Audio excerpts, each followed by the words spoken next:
Boogie like Benson, I'm a who that. I'm a who that. Long as I'm living, I'm a who that. Lose or winning, I'm a who that. Sports coma, yeah, this is where we do that. Where we do that, where we do that, where we do that, where we do that, where we do that. Boogie like Benson, I'm a who that. I'm a who that. Sports coma, this is where we do that. Where we do that. Welcome, welcome, welcome. Somebody please better help. Running this thing like Elf. I thank God every day I'm not a felt. Go to YouTube Live with Big Q and the guys. If you ain't ride or die, the bandwagon get flipped. Been marching in, that was way for the ring. I was yelling out your shame for the championship. Bucking on Tampa, duck down. Falcons, pluck, get shut down. Panthers ain't much touchdown. The vision really belong to us now. So much hate on the Saints, you could probably tell. Ever since Bounty Gate hit the NFL, when things seem fishy and you probably smell the crooked referees or Roger Goodell. Yeah, probably like this and I'm a who that. Every day I'm living, I'm a who that. Lose or winning, I'm a who that. It's the sports coma, this is where we do that. Where we do that, where we do that, where we do that, where we do that, where we do that. Boogie like Benson, I'm a who that. It's the sports coma, this is where we do that. You're listening to the Sports Coma with Big Q and the guys on the PRO Media Network. Welcome. You're now rocking with the Sports Coma with Big Q and the guys, where we have intense, entertaining, educating, and enlightening sports talk from your favorite sports family. It's time to bust at it, family. We're going to preview the Saints and Arizona Cardinals coming up tomorrow, man. We got a special guest in the building, Mr. Alex Clancy of the Locked On Cardinals podcast. Listen, this dude is passionate, man. He knows the Cardinals, man. Listen, he got a fiery soul. And that's why I wanted Alex here, man, to talk about them their Cardinals. Alex, welcome to the stream, bro. How you doing? Go ahead, my friend. I'm sorry. I'm good. Thanks for having me. I appreciate it. Oh, no problem, my friend. You know what? This is the thing that I was looking at, Alex, with your squad, man. I'm looking at the Arizona Cardinals. I know they're 2-4. They got the same record as us. What sticks out to me is the fact that home victories, my friend. We're looking at the Cardinals have yet to get a home win. It kind of, before we get going with all of the statistics and the players, kind of delve into what's going on in terms of not being able to win at home. What you think, Alex? What do you think? I have no idea. Like, if the Cardinals lose on Thursday night, that will be a calendar year since they've won a game at home. Wow. You tell me what that means, because I don't know. I mean, it's the weirdest thing, you know, like what sparked the Cardinals last year was their ability to be dominant on the road. It started with week 1 with Tennessee when they put up a 40-burger and got to Ryan Tannehill over 5 times. Like, it's like, oh man, is this what this road team's going to look like? And they were the best road team in football through 10 or 12 weeks. And then, you know what? Everything just dropped off, and they have not won a home game since the middle of October of last year. Wow. Well, you know what? That's bad news for Arizona Cardinals supporters, but let me tell you something. That's great news for the black and gold. Let me let you know, Alex. So I guess something that's bad for somebody else is great for somebody else. Because listen, we're not very good at home either, but we're 1-1 on the road. So maybe they can find some magic there and kind of get on the right side of this thing.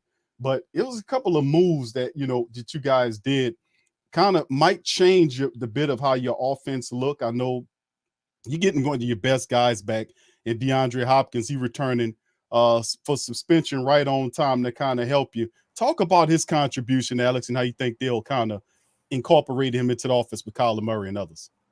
You know, DeAndre Hopkins is consistent as gravity when he plays.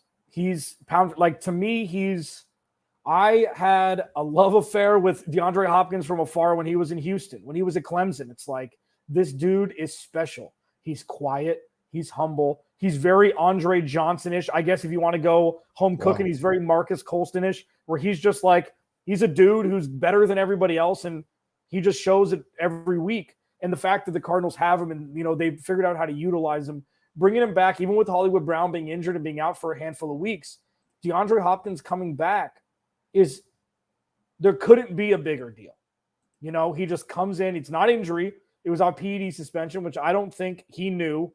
Honestly, there is no reason to believe that he knew that he was ingesting something that was a banned substance. It was a trace amount.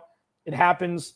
I don't think it messed with his character at all. I don't think people see him any different way. And I think he's ready to ball out on Thursday night. And the Cardinals need him to. Yeah. I was looking, like you said, you're missing, when Marquise Brown went down with his injury, and getting him back is definitely a help. But that's not all you guys did. You kept it moving on the wide receiver front, bro. Y'all traded out and went and got Robbie Anderson for the Carolina Panthers. To come in there. Talk to us about that, Alex. What you think the contribution for Robbie Anderson? Will he have an impact on this game in particular? You tell me. No, I don't know. Like it's weird. Like it's just weird because so the last time we saw Robbie Anderson, and there was an old Arizona Cardinals tie here because the interim head coach of the Carolina Panthers after Matt Rule got fired is Steve Wilks. Steve Wilks was the head coach of the Arizona Cardinals for 1 year in 2018 before Cliff Kingsbury came in. The last thing we saw about Robbie Anderson was he was yelling at everybody on the sideline, pissed off that he wasn't getting the ball and that, the quarterback and everything like that. And the Cardinals trade for him. They give a future 6th and 7th round pick. So it's chump change. This dude, anybody that plays fantasy football over the last 7 or 8 years knows what Robbie Anderson is capable of. Yeah. Will that translate to an Arizona Cardinals offense that is in desperate need of big play capability? We'll see. He's going to play. He's been an Arizona Cardinal for less than 100 hours. And it's good. Like the crazy part about this is, and this is no knock on Hollywood Brown at all, because he's been a bona fide number one this whole year before he got injured. But like, it's kind of a net positive for the Cardinals wide receiver group, getting DeAndre Hopkins back, acquiring Robbie Anderson, as opposed to week 1 through 6 when neither of those guys were on the team and it was Hollywood Brown leading the charge. So even though they lost Hollywood Brown, at least for this week, it looks like a net positive where the wide receiver group got better, even though Hollywood Brown is out. Yeah, indeed, Alex. You look at him; he's the top guy for you receiver-wise. 43 catches, 485, and 3 scores there. So, yeah, they're going to definitely need somebody to step in that void. And boy, D-Hop coming back at the right time really fits the bill. Looking at some of the statistics here in terms of the points per game, 19 points a game. Ours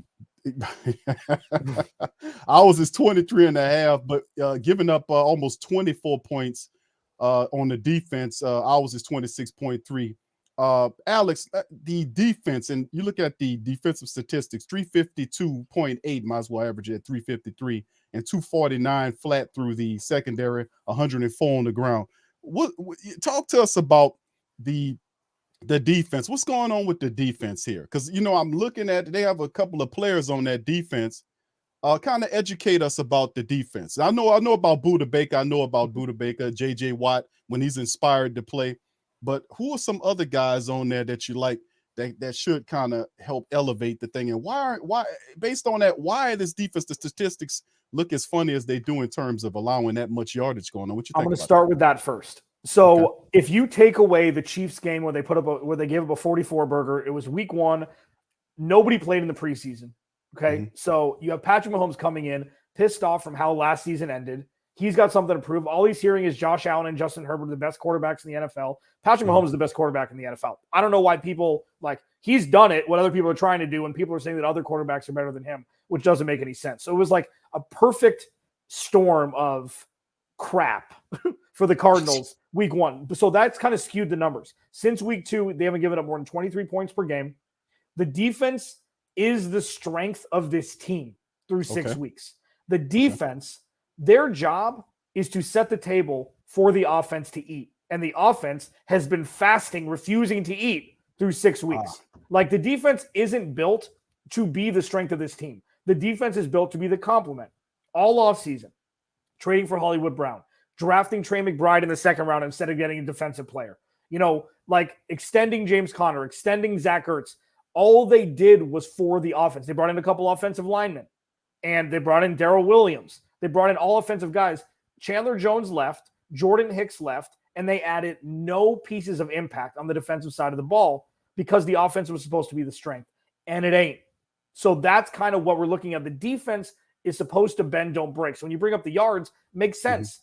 Yeah. But they've given up field goals a lot more than what other defenses have, and they've been the strength of this team. Now, there's going to be a household name that Saints fans will know who they don't know right now, and I'm not saying anybody's, not intelligent, anything like that, but Byron Murphy Jr. is going to be the guy defending Chris Olave more times than not. When they play zone, it may be a little bit different, but Byron Murphy Jr.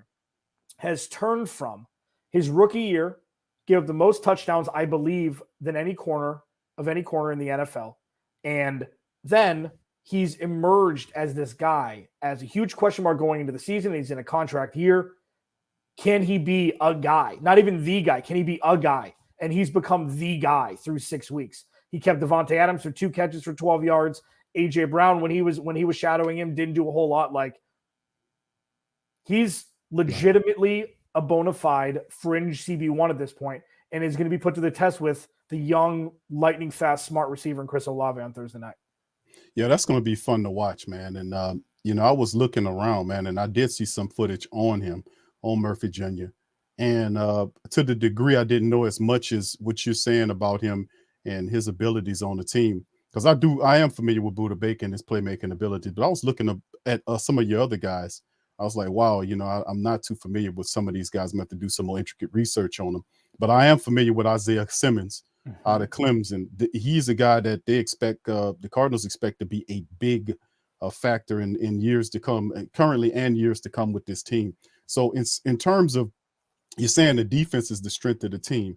Let's kind of move over to the offense. Let's talk about that, because when you talk about Arizona, Kyler Murray pops up. He's the face in terms of the offense of the team. A lot of off-season stuff kind of happened, Alex. Rumors saying that some of it's still kind of moving through the organization. We're not sure. But kind of, talk to us about Kyler Murray, his play. And it seems like he should be doing a little bit better than that, shouldn't he? You going to give me any layups here? Or you just give me the hard stuff? What are we doing here, sorry, man? Alex, I'm sorry. That's good. I like it. I told you I like it. No, this is good. These are important questions to ask. One thing that I've said about Kyler Murray pretty much through the first couple weeks of his career is that it was pretty evident that he's going to win in spite of Cliff Kingsbury, not because of him. And Cliff Kingsbury was brought in to mold and form Kyler Murray into an elite quarterback in the NFL. They have history. Cliff at Texas Tech I think he was quoted as saying Kyler Murray is going to be the number 1 overall pick if he chooses to play football. Steve Keim went out and got Cliff Kingsbury because he knows Kyler Murray knows his offense, the whole thing. We've seen so many what I call oh my God moments from Kyler Murray, where it just truly takes your breath away. Not because I'm too close to it. I'm not a homer, nothing like that. But you're like, oh, sweet mother, what did I just witness? I mean, you could say the same kind of thing if we're talking about the Saints about Alvin Kamara, where it's like, What the hell was that? No human being should be able to do that. And Kyler Murray, the same kind of way. We've seen throws, we've seen runs, we've seen, eluding defenders. And now he signed his contract extension.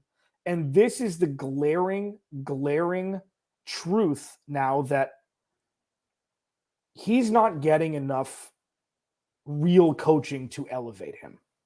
And I think, and there is definitely Kyler Murray's at fault here too. Like, not fault, but like playing quarterback's hard. And he won Rookie of the Year. He's been a Pro Bowler for 2 years. They started 11-2 or 10-2 last year. And then, things dissipated. I think that there's just some uncertainty around why what's happening is happening. And I think that when you see a guy like Brian Daboll doing what he's doing with Daniel Jones and they're 5-1, Trevor Lawrence emerging in Jacksonville, even though their record isn't very good with Doug Peterson, I think Kyler Murray's doing a lot of this on his own. Mm-hmm. And I think that it's starting to really show now.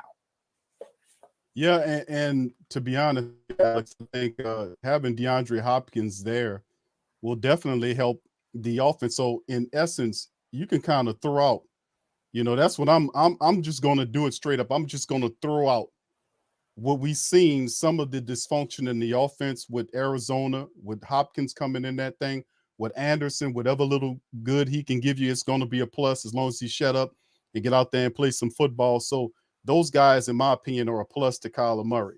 The rushing attack. Let's talk about the rushing attack, Alex. I see James Conner's banged up a little bit. You talked about Williams is one of my favorites, an LSU guy. I'm an LSU guy. So who's the guy that's going to shoulder the load for the running back? Is it the Terminator or is it going to be somebody else? What do you think, bro? Well, we'll see what happens with James Conner. He's hobbled. I don't know if they're still day-to-day, him and Darrell Williams. We'll see what happens as of now. Benjamin looks to be the starter if everything holds true. Corey Clement, anybody that, again, plays fantasy football knows Corey Clement. He had one of the greatest catches in Super Bowl history when he was with the Eagles, a long throw from Nick Foles to a huge catch in the back of the end zone. that got reviewed ended up being a touchdown. Kyler Murray, we'll see. Like, I wonder if this game starts to get away from the Cardinals a little bit, like if they go down 10, if Kyler's just going to start taking over. The rushing attack without James Conner is kind of in flux because there is no true, like, oh, who's next? If Darrell Williams plays, I've been a huge Darrell Williams proponent. Like, if James Conner gets hurt, Darrell Williams can be an RB1. Unfortunately, James Conner got hurt a couple plays later. Darrell Williams got hurt. So, Benjamin, the ASU product, former 7th-round pick of the Arizona Cardinals, has kind of jumped in, is kind of going to be the guy. He's shown enough to be able to carry the weight with those two out, but I feel like the Cardinals are going to have to implement Kyler Murray a little bit more like they did in the first drive against Seattle if they're going to want to move the field against this defense, even though, Marshall Lattimore is going to be out and the defense hasn't really played up to the potential that everybody expected it to be when the season started. Indeed, Alex. Indeed, man. That's a lot to kind of look at. And if Kyler Murray, like you said so yourself, he's phenomenal, whether he's throwing and passing, and he's getting the top receiver in Hopkins. He's getting a little help with Anderson. I was looking at the times he was sacked. The offensive line, Alex, how's he? Kind of talk to us about the offensive line play. How do you feel about the offensive line play, buddy? When it's healthy, it's fine. They've been hobbled. Justin Pugh, the left guard, is now out for the year with a torn ACL. Ronnie Hudson's hurt. Ronnie Hudson, when he plays, he's one of the best centers in the NFL. Yes. And then you have DJ Humphries on the left and Kelvin Beachum on the right. Like Cody Ford, who they traded for, who played with Kyler Murray in college, is going to play, too. I think. Is he back? Is Cody back? Yeah. So he should be playing Thursday night, I think. They activated him off the IR. Okay. That was a struggle last year when Ronnie Hudson got hurt. When there were injuries, there was a lot of guys on the team, but the depth wasn't there. Depth doesn't count if you have a lot of C- players. And I think that's where the Cardinals find themselves again, because instead of going out and getting an impact offensive lineman in the first round or the second round, they traded for Hollywood Brown and drafted a tight end. So these are kind of the sows that are being reaped right now, whatever that is. And that's kind of what we're looking at now. And people need to remember, and hopefully this will be a glaring reminder that if you can't protect Kyler Murray, none of this is going to work. Right. He has to, you have to keep him together. And often the knock against Kyler Murray, outside of his athleticism and his explosiveness, is that if he, he's a little guy. So if them big guys get to falling on him, that it won't bowl well.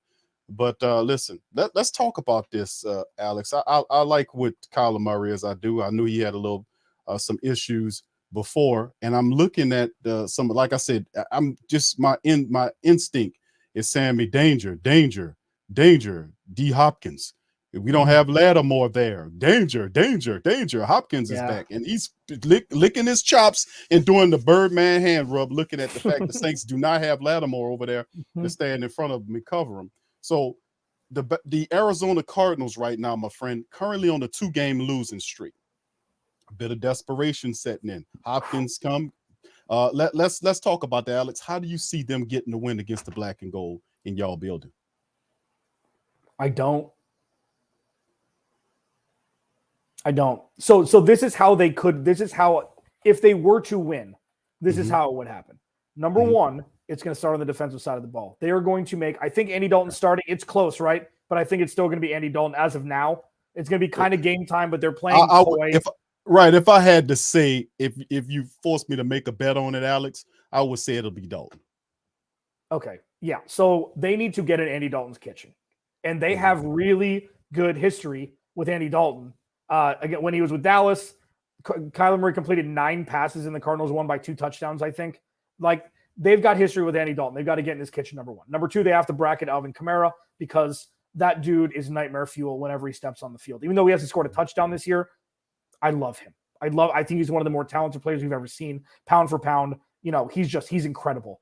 And offensively, they need to score touchdowns. Like, this is an SOS moment because the Cardinals offense is not good. And the Cardinals offense is built to be good. So with this, they need to score touchdowns. They need to put up 24 points, I think, to beat the Saints, even though the Saints are hobbled with injuries and stuff. Taysom Hill, another nightmare. A guy that can run over anybody on a football field and score a touchdown anytime. How they win, getting to Andy Dalton, stopping Alvin Kamara, and scoring touchdowns. I just don't think that 2 out of the 3 is going to get there. And I don't think they're going to do all 3 out of the 3. They haven't won in a year, man. I got to see it first. They haven't won at home in a year. I got to see it. That's tough for an Arizona man to say such a thing. Trust me, because he's keeping it a real, man. Listen, and let me give you some of my feelings as well on this matter. Please. Alex. I'm looking at this game, and of course, the Saints last 2 games 1-1. We haven't had a dominant performance, in terms of we'll beat a team and we beat them pretty good. Yeah, this is a confidence building win. We came from behind in a movie moment against the Atlanta Falcons to, just shock them, which was cool beating them. Then you lose to Carolina. Nobody lost to Carolina except for us. Carolina is just they're not a very good team. And then, of course, we're up and down. So our defense has been giving up several explosive plays. We're giving up gashes. The defense, and I've not seen this in a long time, the Saints defense surrender gash plays, running plays up the center. They're getting gashed over the top through the secondary. So and you saying you have to see it. I agree with your thinking there that the energy around the Saints building's we're going to be all right. We just stay on course. And I'm like, what course is this? Through the Bermuda Triangle? What are we doing here? You got to be able to show us that they're acting like they can flip a switch and turn it on. And I haven't seen it all regular season long. So I don't know if they can do that yet. They'll have to show me. And I know they do have the horses, Demario Davis, Cam Jordan, and Tyrann Mathieu hasn't looked like himself. He's got to get together. But Alex, listen, this can go either way, in my opinion. I'm not very confident in our defense over the last couple of games, giving up big time explosive plays to Seattle, giving up explosive plays to Joe Burrow and Cincinnati. I mean, so I'm not feeling that right now in terms of our offense. Well, we have the horses and the talent, but go ahead, Alex, what you was going to say? Yeah, no, I agree. I mean, and the thing is, we have no idea what's going to happen. Normally during a game, you're like, okay, well, this will probably happen. There's some weaknesses here. This player is probably going to exploit this. This defensive player is probably going to exploit this. We have no idea what's going to happen on Thursday. Not like we're not Nostradamus and we don't know the score. We have this could be a 50-point total game. This could be 9-6. We legitimately have no idea. And that's terrifying. Right. And because the reason why it's and I'm not, glorifying this or magnifying it, but it's we don't know from both sides. Is Dennis Allen a good coach? We don't know. We don't know if Alvin Kamara, sorry, I ruin it every time. Alvin Kamara has the burst or if he's living off reputation. We don't think so, but we don't know. We don't know if Chris Olave is the only good wide receiver that the New Orleans Saints has who can play more than 4 games in a row without getting hurt. We don't know. Cardinals, we don't know if Kyler Murray's an elite quarterback. We think he is, but we don't know. We don't know if DeAndre Hopkins is going to come back at 31 years old and be a world beater like he's been for the entirety of his career. We don't know anything about really either. We don't know what the root of the problem is really for either of these teams going into Thursday night when they're 2-4. Whoever drops to 2-5, there's going to be some uncomfortable conversations happening Friday through Monday and on into week 8. It's going to be weird. And there's a lot at stake on Thursday night, even though it doesn't really seem like it. Oh, absolutely. It's 10 games between the next contest? But for both of us being that we're here, that's a lot of time for a lot of crap to be talked. So you would want to be on the right side of that thing, but you are 1,000% right, Alex, on that Dennis Allen situation, because definitely adjustments need to be made on his side of it.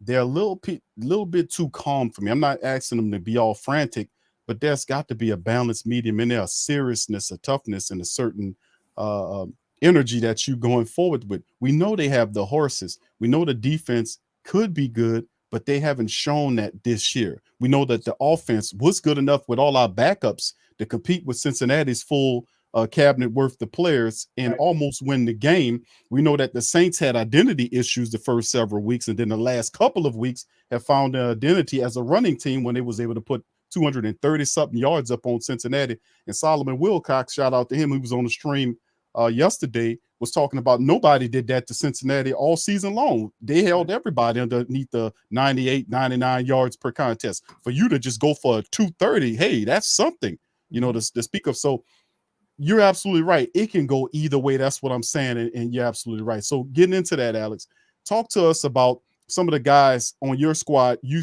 feeling, besides the obvious guys, Kyler Murray, D. Hopkins, and stuff like that. Who are some guys that you think will step up, diamond in the rough? You gave us Murphy Jr. Are there any others that we need to be concerned about coming up in this matchup? Yeah, Zaven Collins, the first round pick from last year,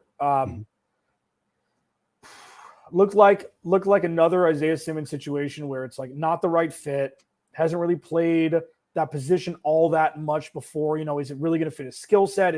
Are the other players on the defense going to be able to complement him in a way to allow him to, flourish in the position that he's in? And during the preseason, he looked lost. I'm like, oh no, this is supposed to be the guy who has the green dot on Sunday, on game day, calling the plays. Week 1, they gave Isaiah Simmons the green dot. Isaiah Simmons looked more lost than I would playing football. And, and I'm not mad enough. I'm mad enough set. But then Zaven Collins came in, took the green dot week 2. It has been, all you want from a defensive player is somebody to not. It's like, forever. Before offensive linemen started getting paid, before offensive linemen were looked at as human beings. When Matthew Stafford was getting $60 million or $40 million before playing it down, and they're like, wait, offensive linemen played 8 years and they made a third of that. Like once the correction happened, you were like, the only time you're talking about offensive line when things aren't going well. And then obviously it's shifted now because people are actually looking at offensive linemen like as they should. Defensive players, when you don't hear about them, when you don't hear, oh, there was a big play given up by this person, that means they're at least doing their job sufficiently. And with Zaven Collins, he's on the field 100% of the time. He's showing flashes. He had his first 2 sacks as a pro last week. Like, he's showing that he's growing and maturing as the heartbeat of this defense in the middle of the field. And that is something that is huge for the future of this team. And then the other guy, this is a guy who got a contract extension in the offseason. You said you know who Budda Baker is. That's great. Like, when Budda Baker got his contract extension, I think it was 2 years ago now, my buddy texted me. He knows football more than I do. He texted me, he goes, who is Budda Baker? Because, like, he wasn't a household name. He wasn't. Now he is. Jalen Thompson, strong safety, his backup singer, who's backup dancer, who's now pretty much 1 in 1A. He's an absolute mauler. He hits so hard, and he's a guy who got a contract extension this offseason. He and Budda Baker are, in my opinion, top 3 safety duos in the NFL. Wow. They just are, and they just don't. They both played in the Pacific Northwest. Budda Baker played at Washington. Jalen Thompson played at Wazoo at Washington State. All of the East Coast, all those damn East Coast biasters were asleep when they were playing football at 8 o'clock Pacific time. So nobody ever really got to see them. These 2 guys are absolutely, they're just ballers. They're ballers. And they happen to be on the same team in the same division, defensive position group. Well, that definitely works, man. If you can get some chemistry and synergy with some of these guys, it's almost similar to what the Saints did when they went up and gave up several picks to get Chris Olave, because he was fancied by Michael Thomas. He mentored the kid, so when he brought him onto the team, it was a natural fit, and they get along splendidly. And look what he's doing for the Saints. We don't have too many people who was complaining about, hey, Q, why did they give up these picks for this guy? Well, you don't hear those guys very much right now, being that Chris Olave is showing you his value to the team. So, I mean, that makes a great deal in terms of the chemistry and the synergy of your team. Sure. I think, Alex, I'm looking over at the Saints squad. I think some of the people that really need to step up for the black and gold, you made mention of some of the guys like Kamara, but I think we're so many injuries impacting our squad. So we're going to need a bevy of different guys to step up here. We know what Marquez Callaway and Tre'Quan Smith did in a capacity for us. I love Tre'Quan Smith. Like, I know that he's fallen out of favor. I know he's wide receiver 4, even though Marquez Callaway hasn't really gotten to where people thought he would after his preseason, his rookie year, or second year. I love Tre'Quan Smith. When he plays, he seems to be as consistent as gravity from afar. You know, I just love him. I got a soft spot for him. Well, this last game he did do a good job. He really stepped up there. He made some catches. He's been a steady blocker for us over the most of the times, Alex. But he's been quite maddening because he has talent, but for whatever reason, he doesn't put it together consistently. So the Saints have been really patient with Tre'Quan Smith, and for whatever reason, Kevin White, he's here. But guys like Traquan Smith, Rashid Shaheed, who came in with the 44-yard end around touchdown on the Bengals, who came straight off the practice squad and has some production right away. So the Saints are doing a good job of getting some of these undrafted guys and some of these young guys to come in and contribute to the team. And I'm going to call upon, because I think Andy Dalton will more than likely be the guy. The Saints running attack will be what they use to kind of set up the offense. You're going to see some more Taysom Hill implemented in that thing, because Saints probably would have won the game if they'd have went to Taysom Hill later in the game against the Cincinnati Bengals, something that they did against the Seattle Seahawks that they went away from. It wasn't injury. It turns out that's just he was just not caught up into the flow of the game. So this is what they're saying. So it's crazy, Alex. But listen, that's what I'm looking at. Running game for the Saints, play action or pass off the back of the run. The Saints are really working that thing. Hell, they had almost, what was it, six yards rushing against. I mean, they had something ridiculous, a high rank rushing average against this team. So they found an identity as a rushing team now, and they just have to get the passing off the back of that. And my God, the defense. The defense we were shouting the defense's praises. We were saying these guys could be a Super Bowl defense. You add this guy, you add Tyrann Mathieu, Marcus May. Oh my goodness, Q. Look, we got a Super Bowl defense. Yeah, we got something all right, but it's nothing to what we thought it was going to be. They have to get it together. So that's my call on it. But look, Alex, talk to me about prediction. What score you get for the game, my friend? I think it's going to be 24-20 New Orleans. 24-20. Look, kind of a low score. Yeah, you know. I asked you for a score, and I'm blanking my tail off. You're sure. So, you don't have to give a prediction. That look kind of bad if I don't, though. I asked you for one. I said, you know what? I ain't gonna give one. No, it's fair is fair, my friend. I would say I think I would have to go 27-24 somewhere in long in there. I'm not feeling this, because it's one of those games where, like you said yourself, my friend, but Saints do good in prime time. So maybe that helps out. Mm-hmm. I don't know. They have to show me some more so I can get the feel of the team, man. They're not doing enough for me. So yeah, same. Anyway, Alex, any last thoughts on the game, my friend? I'm nervous. That's all.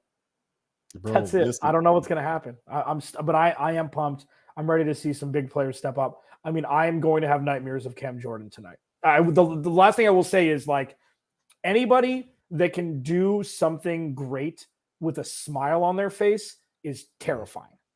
Like, he's got that big infectious smile. He's got a great personality, super, I mean, charismatic. He is a nightmare. Like, you're supposed to dislike people that are on, whatever. I don't dislike anybody, but like with that, you get a sack and you put out a big smile. It's like, damn it. Yeah.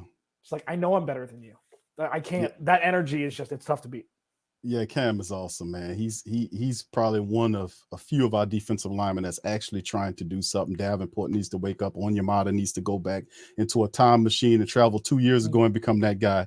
And we need some help on the opposite side of Daniel Onyemata too. So, and we just need so much to happen in this matchup. But Alex, talk to the family members. Tell them where they can find your show, my friend. Sure. Locked On Cardinals, Monday through Friday, wherever you get your podcast, Apple, Google Play, whatever.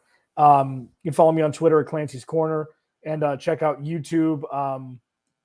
Locked On Arizona Cardinals on YouTube Monday through Friday.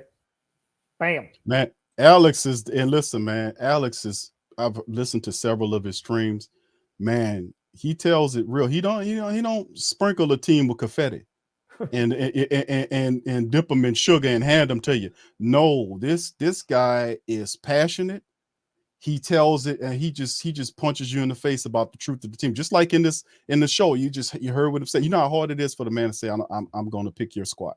Even though I'm an Arizona guy, I'm gonna pick your squad to win the game because I don't see enough. That's real, man. That's real. Some people say, Alex, fake it till you make it. Nah, man, I'm gonna tell you, I'm gonna keep it $1.15 with you, bro. If your team's if the team is bad, bro. And I ain't gonna come up here and say, oh, Alex, the Cam Jordan and such, man, they're gonna kick Kyler Murray. But I'm not saying that at all, because, man, they just have not showed me enough. And it's so deep, we're 7 weeks into the season and we still My goodness. But anyway, Alex, thank you, my friend. And if you got some time, I'm gonna contact you, bro, and see if you can come in on the recap stream or day after, so we can get your thoughts on the game, win, lose, or draw, my friend. You got it. No problem. Thank you, Thanks brother. Appreciate you, bro. Thank you, Alex. Much love, bro. Thank you. Of course. All right, that's Alex, man, from Locked On Cardinals. Cool dude, man. And like I said, bro, when I get the family members on and guys like Alex and guys like Solomon and others that come on, man, these guys know their squad, they know the team, and they're gonna keep it $115 with you to the 10th degree, to the 9th degree, to the 15th degree, baby. But hey, man, let the family members, y'all chime in the chat. Let me know how y'all feel about this here thing.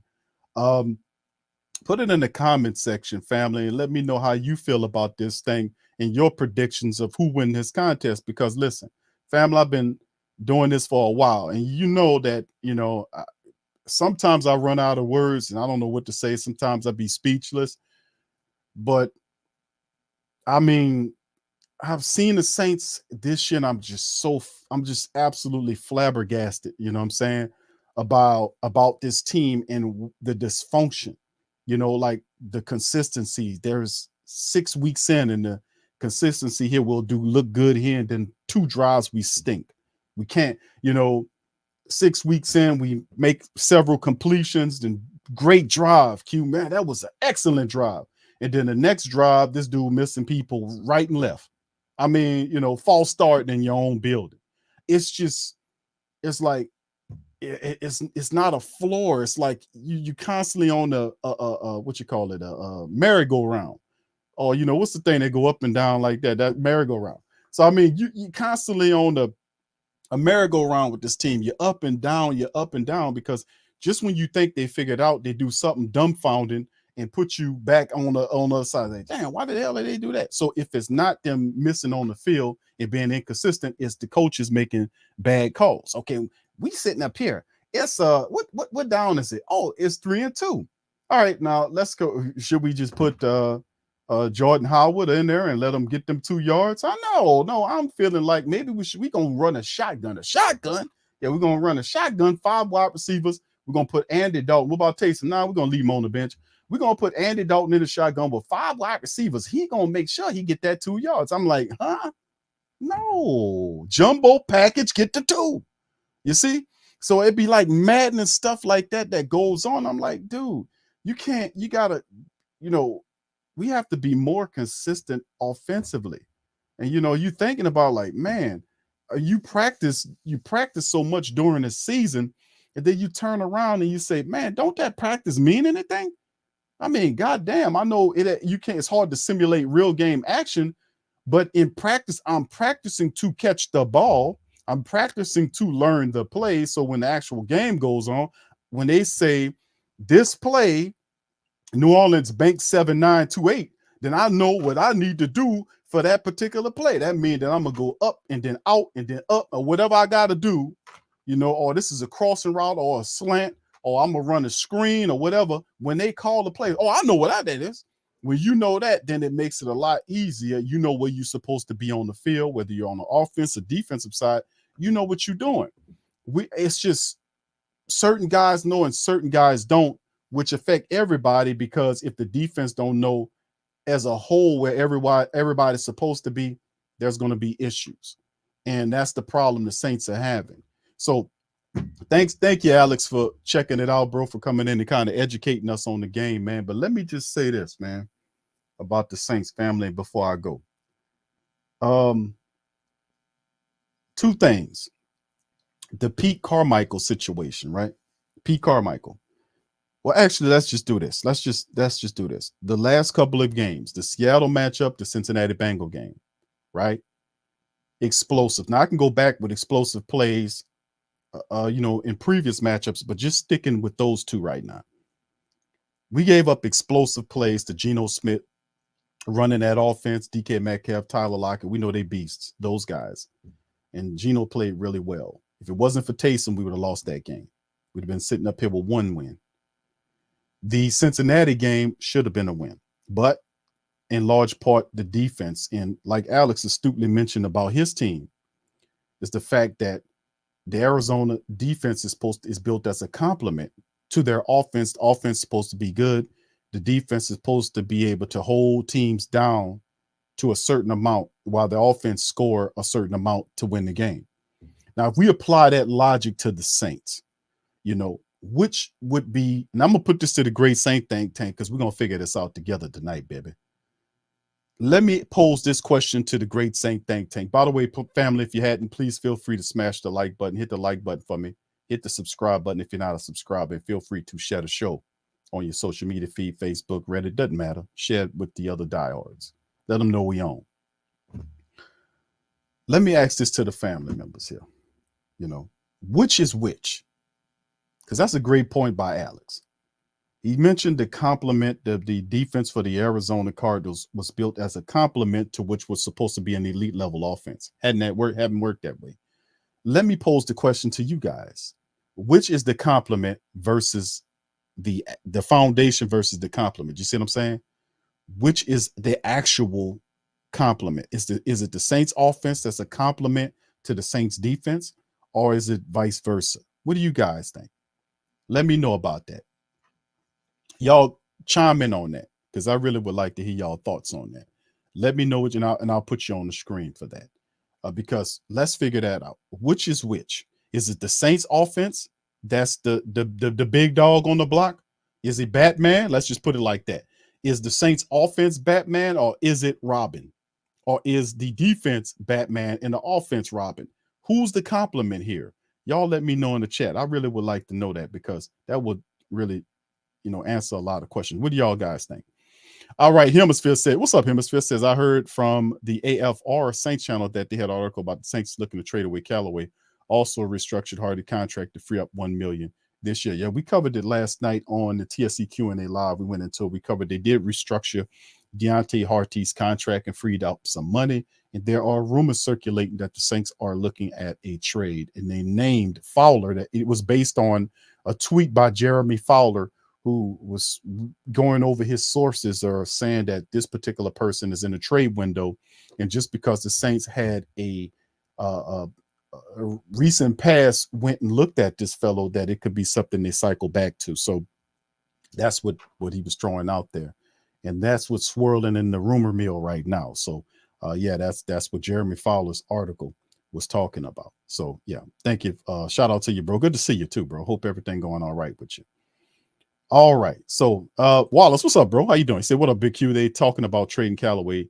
What are they thinking? What are they doing? Like they messing up the whole team. The coaches is how to get rid of them. Yeah, it's rumors out there, but Callaway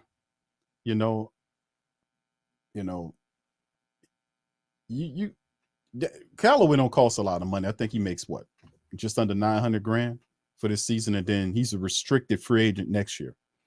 So I wouldn't do that if I was the Saints. I don't agree upon a move like that to get rid of Callaway because you have guys right now, Jarvis Landry and Michael Thomas right now, who are not fully healthy. In what if a situation arises like currently where you would need a guy like Marquez Callaway who helps your squad out,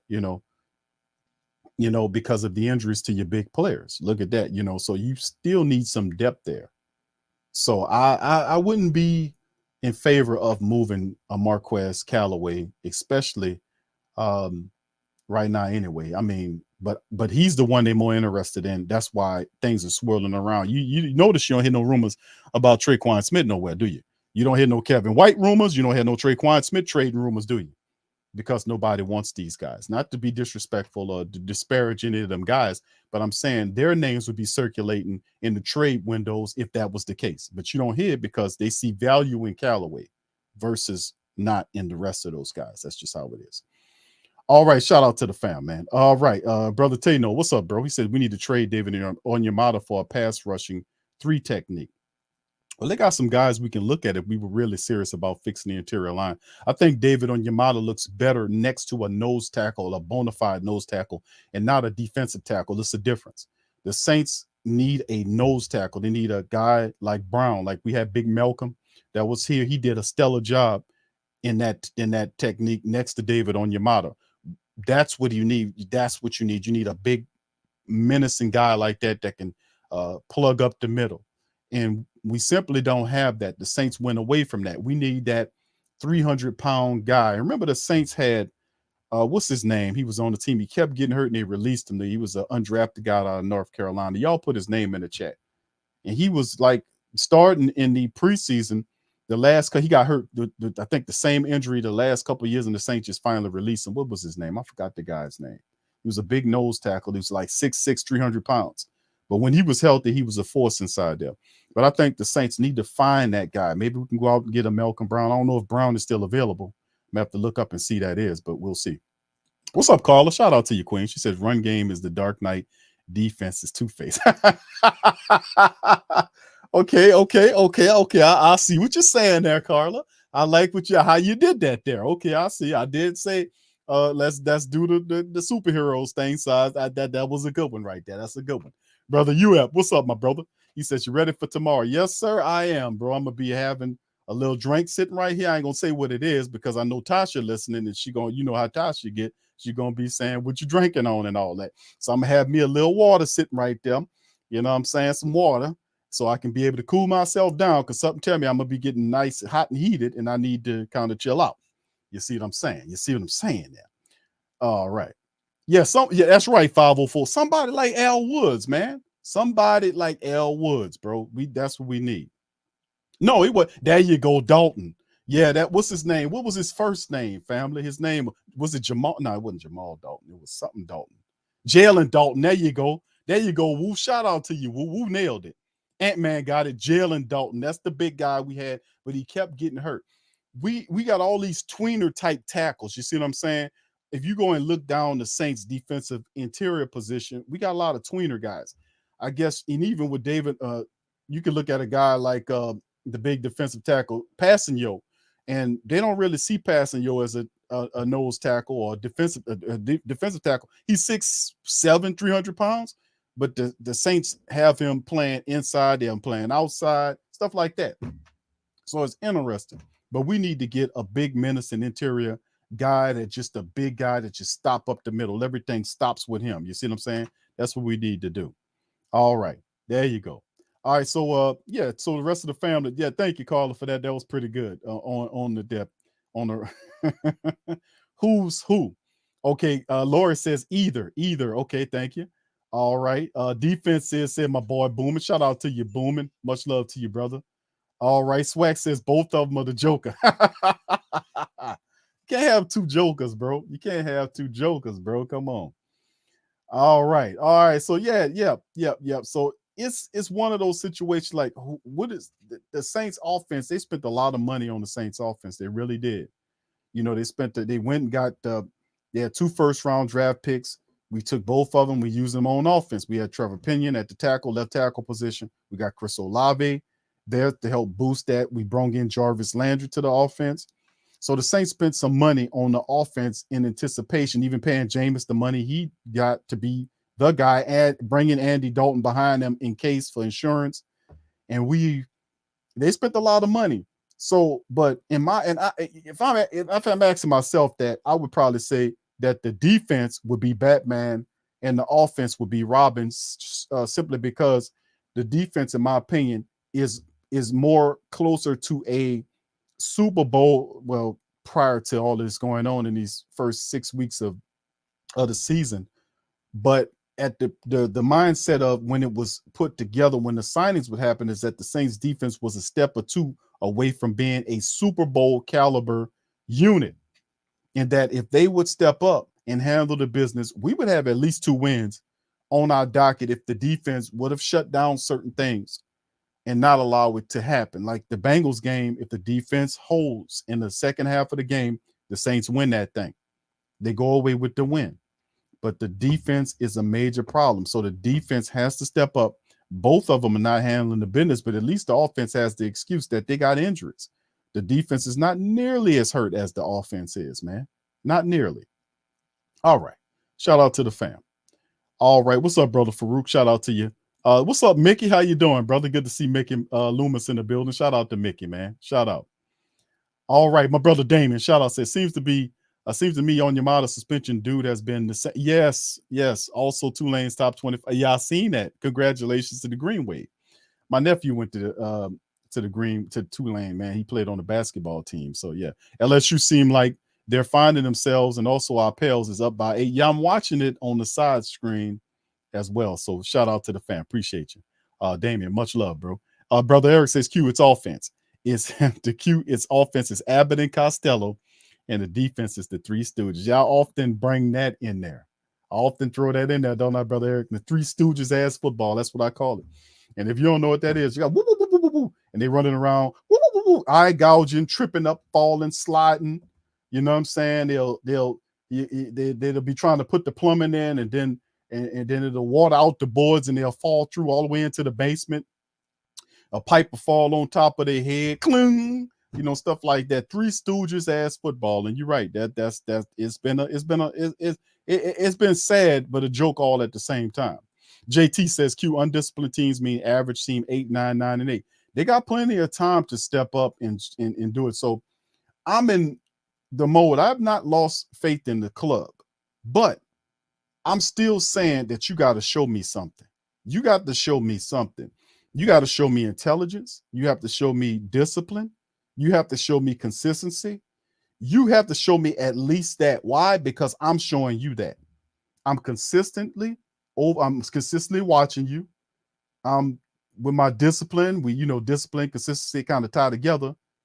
And what was the other one I asked? Intelligence. Well, we are doing our best job to kind of make sure we stay on that. So I'm not asking you for nothing that I'm not giving you. That's fair. Whatever I'm asking you is what I'm asking you to give me in return. And they have to be able to do that. And I have not seen that. Thank you, Brother Rich. If we don't win, we'll all need to drink Everclear. All right. Mickey says he shout out to you guys. We're steady tweaking the roster. Okay, Mickey, shout out. Do not trade Marquez Callaway, my friend. Thank you very much. All right, Europe says defense is Vegeta, offense is Gohan. All right. Dragon Ball Z in the building.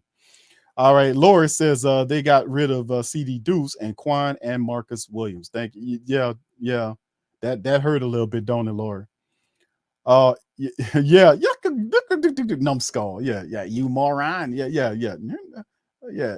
No, yeah. Used to love that, watching that when I was young. All right, Davidson Big Q, I'm out.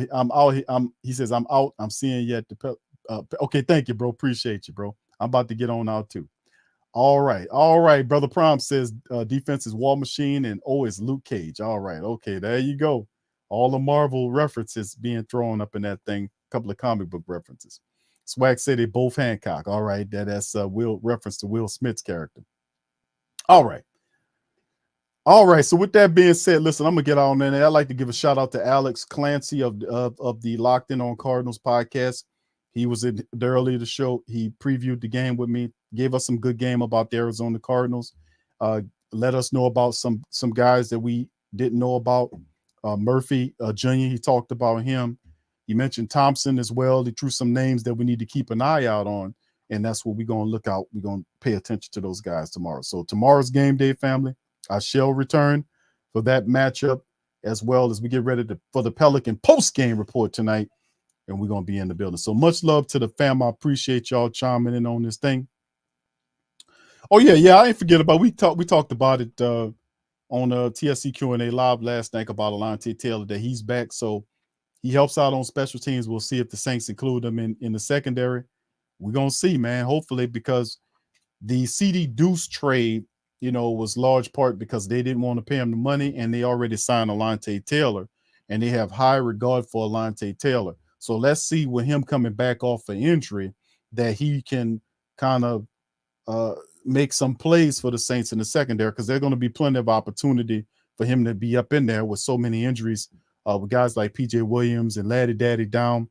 We're going to need that brother to step up and make some plays, whether it's on special teams or in the secondary. We're definitely going to need that. All right, so with that being said, fam, thank y'all. Please feel free to hit the like button, hit the subscribe button if you hadn't already. Hit that thing. Please feel free to share the show stream on your social media feed if you haven't done that already, and hit the notification bell for future show content. Also, feel free to go in the description section and check out the LinkedIn pages. That has all of our contact information, all of our stores. We have 3 merch stores with different merchant hats and all kind of stuff for the ladies, for the fellas, for the babies, the churn. We got all that there, all kind of stuff for your bedroom, stuff for your kitchen, stuff for your bathroom, all kind of stuff. We got it all at the pro shops. The links in the description section below at the link tree. I give you all of that. And also our social media. Feel free to subscribe and join us on Facebook, the Sports Comas, the Great Saint Think Tank Facebook group. You can join that and stay in contact with the family members off stream. So with that being said, I'm out, and I'm gonna see y'all guys tomorrow on the Saints Thursday watch party. And for my Pelican guys, I'll see y'all tonight on the Pelican post game report with the Pelicans. Much love, who dat, and I'm out. Yeah. Boogie like Benson, I'm a who dat. I'm a who dat. Long as I'm living, I'm a who dat. Lose or winning, I'm a who dat. Sports coma, yeah, this is where we do that. Where we do that, where we do that, where we do that, where we do that, where we do that. Boogie like Benson, I'm a who dat. I'm a who dat. Sports coma, this is where we do that. Where we do that. Welcome, welcome, welcome. Somebody please better help. Running this thing like Elf. I thank God every day I'm not a felt. Go to YouTube Live with Big Q and the guys. If you ain't ride or die, the bandwagon get flipped. Been marching in, that was way for the ring. I was yelling out your shame for the championship. Bucking on town, duck down. Falcons, pluck, get shut down. Panthers ain't much touchdown. The vision really belong to us now. So much hate on the Saints, you could probably tell. Ever since Bounty Gate hit the NFL, when things seem fishy, then you probably smell the crooked referees on Roger Goodell. Yeah, fucking like this, and I'm a who dat. Every day I'm living, I'm a who dat. Lose or winning, I'm a who dat. It's the Sports Coma, this is where we do that. Where we do that, where we do that, where we do that, where we do that, where we do that. Boogie like Benson, I'm a who dat. It's the Sports Coma, this is where we do that. You're listening to the Sports Coma with Big Q and the guys on the PRO Media Network.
Pro Shop. That's right, the Pro Shop is the platform store where you can go and buy all the latest merch to support the platform. Available at the Pro Shops, we have dozens of hundreds of products available for you and your family. Unisex tees for men and women, hoodies and sweatshirts, tank tops, kids and baby items, long sleeve tees, mugs, pillows, wall art, bath bedding, face masks, phone cases, stickers, bags, fanny packs, socks, hats, and many other items. Please feel free to check out the Pro Shops. The link is in the description section below. And remember, it helps the platform continue to grow. Check out the Pro Shop and who that too.